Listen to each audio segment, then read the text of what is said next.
Magandang umaga guys.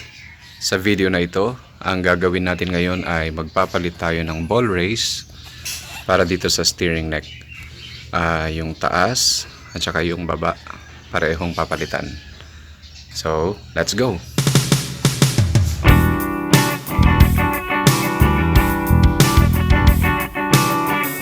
Ito yung mga parts and tools na gagamitin natin. Of course, yung ball race set na bago. Ayan, yung race at saka yung mga ball bearings. And then yung mga tools, sinet apart ko na yung mga gagamitin lang. So, 19, 17, 15, 14, 13, 10. At yung mga counterpart nila na socket wrench in case na kailangan sila. And ito na rin yung apat na sizes ng Allen wrench na gagamitin.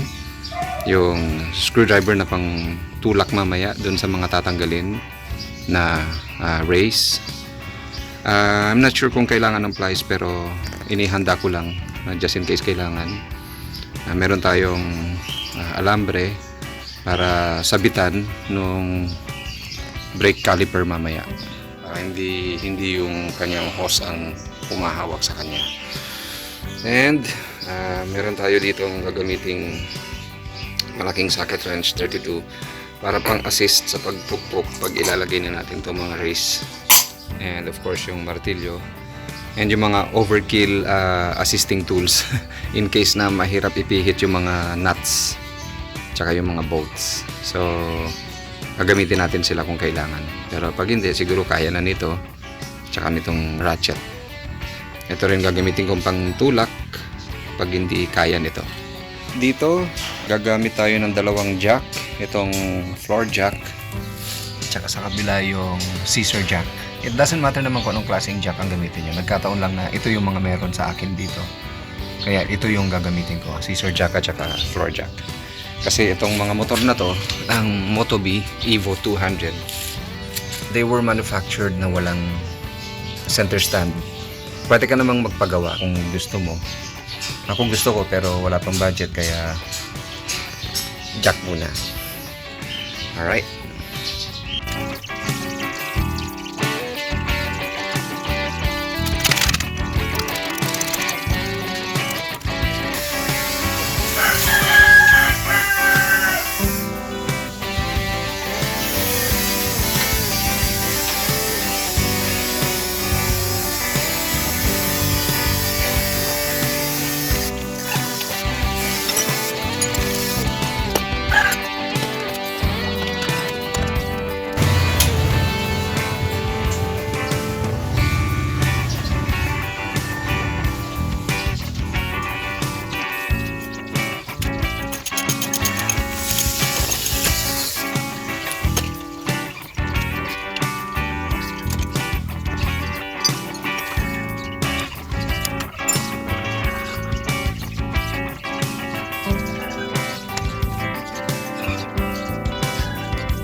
Okay, so ito natanggal ko na yung luma.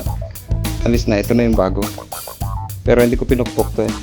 Pumunta na lang ako sa machine shop at pinapress ko na lang to para sigurado na walang dent ng pukpok para dun sa mga bulitas.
Okay, so kanina nung nilagay ko yung ganito, yung race dun sa dito sa taas, ang dinirekta kong ginamit ito na nilagay na ganyan.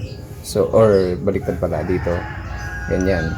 So hindi pala dapat ganoon. Dapat ang ginawa ko yung lumang race ay pinatong ko ditong ganyan, tapos saka ko pukpukin ng ganito para hindi napupukpok ito. Ang napupukpok ay itong nasa labas.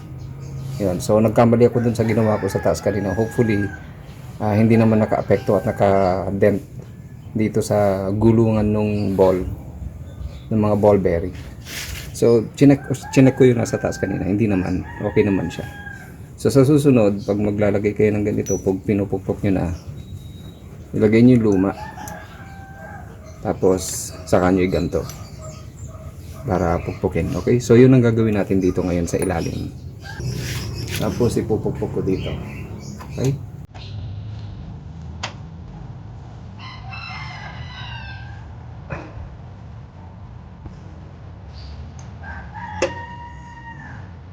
yan.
Okay guys, para malaman nyo kung okay na yung manibela, pagka kailangan yung gravity ang hihila sa kanya. Ganyan. So pag hinila siya ng gravity sa magkabilang panig, ibig sabihin okay na siya. So ito, yung nasa ilalim, pahihigpitan nyo yan ng sapat lang na stress na hindi masyadong may stress yung mga ball bearing doon sa race. Pag pinahigpitan nyo ng todo ito, there will be time na sisikip dito at sisikip din yung stress sa mga ball bearings. Kaya ang gagawin nyo pagka ganon, paluwagan nyo ulit ito, and then paluwagan nyo yon, tapos saka pasikipin nyo to. Katulad ng ginawa ko dito, yan na yung eksakto niya. So tamang-tama yung tightness doon para sa just the right amount of stress doon sa ball bearing na nakarest doon sa race, and then pahigpitan ng todo ito. Pag pinahigpitan mo ng todo ito at maluwag siya, ibig sabihin tama na yan, okay na siya, good na siya. So itong manibela ay okay na siya, hindi na siya mahigpit, hindi kagaya kanina mahigpit siya. Okay.